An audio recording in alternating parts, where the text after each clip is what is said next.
Hay cosas que duelen y lo más preocupante es cuando dejan de doler. El asesinato del presidente municipal de Carlos Manso no fue el primero y desgraciadamente tampoco será el último. Lo decimos con una mezcla de resignación y cansancio porque en México la violencia ya no sorprende, solo se acumula. Y en ese acostumbramiento se va perdiendo algo más que la vida, se va perdiendo la sensibilidad. Nos hemos vuelto expertos en normalizar el horror. Ya no nos escandaliza una balacera, una desaparición, una ejecución. Vemos las noticias y suspiramos y seguimos scrolleando. Y eso quizá es el reflejo más claro de una herida que ya no sangra, pero tampoco sana. Michoacán, una tierra rica en cultura, tradiciones y paisajes, hoy parece un territorio atrapado entre la esperanza y el olvido, entre el campo y la pólvora, y entre lo que pudo ser y lo que el miedo ha ido dejando.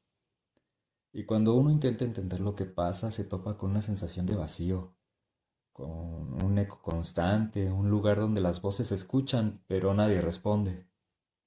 Hay nombres que se apagan y otros que, aunque los intenten silenciar, siguen resonando.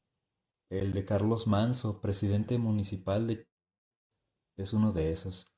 Su muerte no fue solo una pérdida más en las cifras de la violencia mexicana, fue el eco de algo mucho más profundo, la consecuencia de decir lo que no se debe decir en un país donde el silencio parece una orden.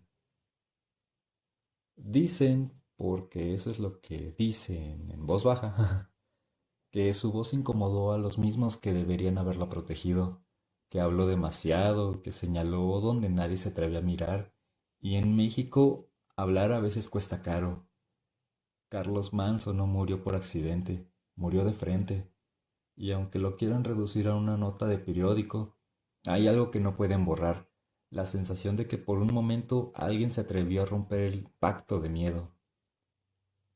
Por eso, más que víctima, hay que recordarlo como símbolo, como el reflejo de lo que muchos quisieran hacer, pero no pueden. Un recordatorio de que todavía hay quienes prefieren arriesgarlo todo antes de seguir fingiendo que no pasa nada. Y ahí vuelve Pedro Páramo, porque Manso, en cierto sentido, se parece a esos personajes que desafían el poder en Comala, sabiendo que el final no será justo, pero igual enfrentándolo. En un país lleno de fantasmas, fue de los pocos que eligió ser humano.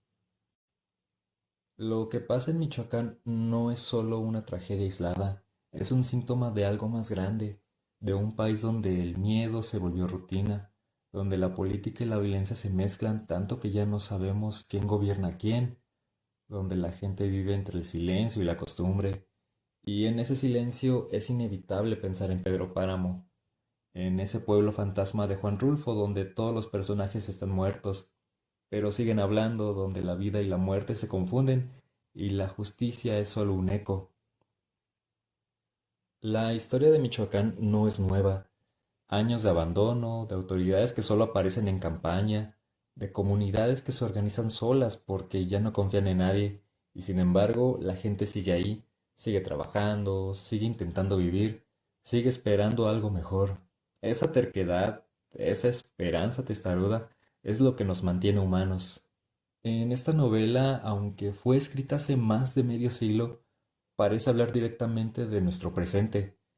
Comala es ese pueblo fantasma lleno de murmullos, donde los vivos y los muertos conviven sin saber bien quién es quién. Podrían ser cualquier pueblo mexicano de hoy, uno donde las promesas políticas se convirtieron en polvo y los discursos en ruido. En Pedro Páramo todos los personajes buscan algo, justicia, amor, perdón, y todos terminan atrapados por el mismo silencio.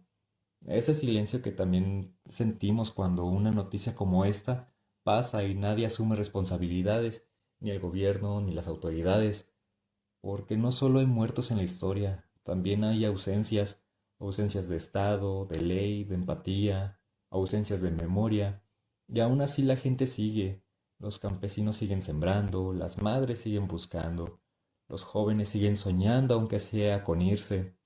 Esa es la parte más importante de todo, la resistencia cotidiana, esa forma tan mexicana de seguir vivos a pesar de todo. Decimos que México está roto, pero lo cierto es que lo seguimos sosteniendo todos los días.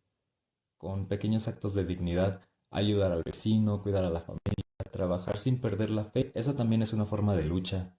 Y si miramos con atención, Pedro Páramo no solo es una historia de muerte, también es una advertencia.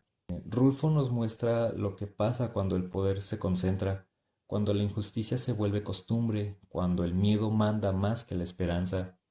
Y es difícil no pensar en Michoacán y en muchas otras regiones del país sin ver esas mismas dinámicas. Líderes que se creen dueños de la tierra, autoridades ausentes, pueblos que sobreviven a base de memoria y de coraje. Todo eso suena a Comala.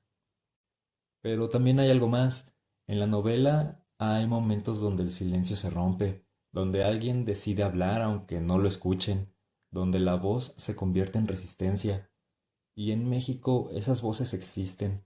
Periodistas que siguen informando a pesar de las amenazas, mujeres que protestan, comunidades que se organizan sin esperar permiso, jóvenes que usan las redes para contar lo que otros callan. Cada uno de ellos, de nosotros, es una pequeña ruptura del silencio, un eco que dice aquí seguimos. Lo que pasa en Michoacán no solo es político, es profundamente humano. Habla del miedo, sí, pero también de la necesidad de creer en algo más grande que ese miedo, de volver a confiar en la idea de la justicia aunque esté desgastada y reconstruir la esperanza aunque duela, porque no todo está perdido, no todo está muerto, el país no es un cementerio aunque a veces lo parezca, hay vida entre las ruinas y mientras haya quien se atreva a mirar el horror de frente y convertirlo en palabra, en arte, en denuncia o en amor, México tiene futuro.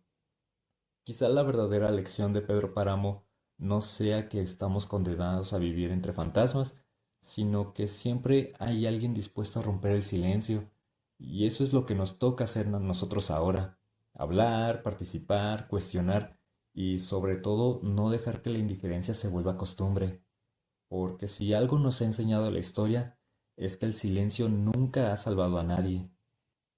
Por eso este análisis no es solo sobre Michoacán, ni sobre un presidente asesinado. Es sobre nosotros, sobre cómo decidimos reaccionar. Podemos seguir volteando a otro lado o podemos empezar a cuestionar, exigir y participar, no desde el odio, sino desde el deseo de que esto cambie. Porque sí, hay miedo, pero también hay esperanza. Y mientras haya alguien que todavía se atreva a contar lo que pasa, a ir a estudiar, a protestar o simplemente a no callarse, México sigue vivo.